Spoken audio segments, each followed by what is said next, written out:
Do you want to know what it is? You can see it when you look out your window or when you turn on your television. You can feel it when you go to work, when you go to church, when you pay your taxes. It is the world that has been pulled over your eyes to blind you from the truth. What truth? Once upon a time, we used gold, or paper that represented safely stored gold, as money. It worked well for thousands of years, partly because gold is independent, and partly because it keeps its purchasing power. An ounce of gold buys you as much food, clothing, and energy as it did 50, or 150, or 1,550 years ago. Compare that to modern money, which seems to buy you less and less each year. 100 years ago, when the Federal Reserve Bank was formed, a dollar would buy you this much oil. 50 years ago, it bought you this much. Now, it buys you this much. That's not very much, is it? In fact, in the 100 years since the Federal Reserve Bank was formed to protect the currency, the purchasing power of the dollar has fallen by this much. Why did governments stop using gold? In 1914, the British and German governments were committed to various spending programs and World War I, a war that probably needn't have happened, and neither had the money or gold to pay for it. So they took their countries off the gold standard and, free of its restraints, printed the money they needed. In 1971, the American government was committed to various spending programs and Vietnam, a war that probably needn't have happened. And it didn't have the money or gold to pay for it, so it took America off the gold standard and, free of its restraints, printed the money it needed. Sound familiar? If governments didn't have the power to run up deficits, these wars could never have happened. There wasn't the gold to pay for them.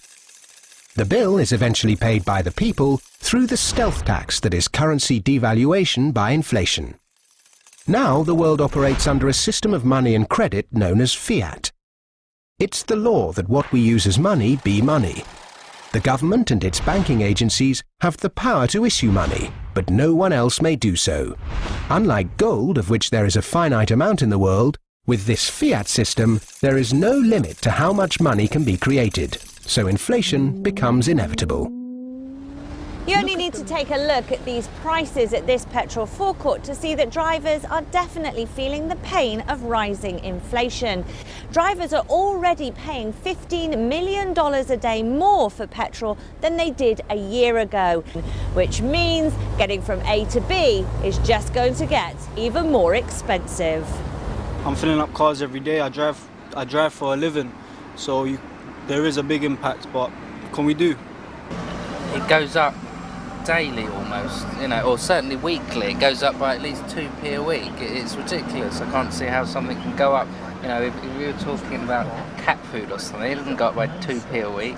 It's just... The price of produce in China is rising so quickly that everyday items like an apple or a bag of carrots have become too expensive for average Chinese people living on small salaries. Citizens are calling for price controls, but the Chinese regime has been slow to act. Here's that story. As China experiences high inflation, with rates hitting 4.5%, the price of produce at markets and retail outlets across the country has gone up drastically. Chinese citizens are wondering how they will continue to afford to buy produce when staples like green peppers and carrots have tripled or quadrupled in price. In the United States, that's a big problem. It's also a global problem. There are people in other countries rioting over food prices. Prices of onions have gone up a lot in India, for example. Rice, staples of diets for people in many parts of the world are becoming sort of too expensive for them to afford, and it's a bit of a crisis, frankly.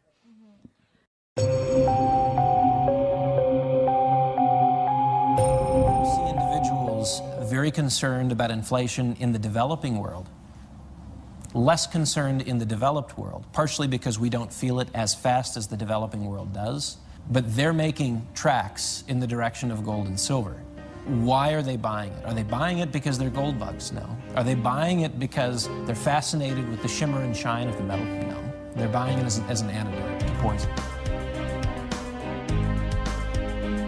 Indians have always bought gold for two reasons: adornment, which is for cultural, festive or weddings. Along with that, on the back of the mind, they have an investment value for it.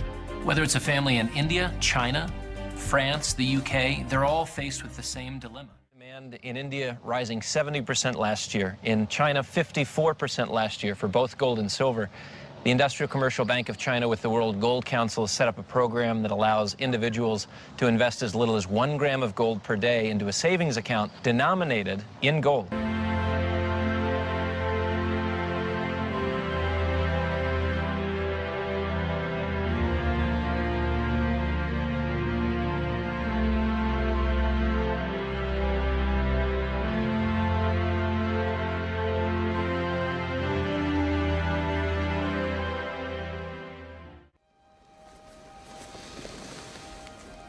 This is your last chance. After this, there is no turning back. You take the blue pill, the story ends. You wake up in your bed and believe whatever you want to believe. You take the red pill, you stay in Wonderland, and I show you how deep the rabbit hole goes.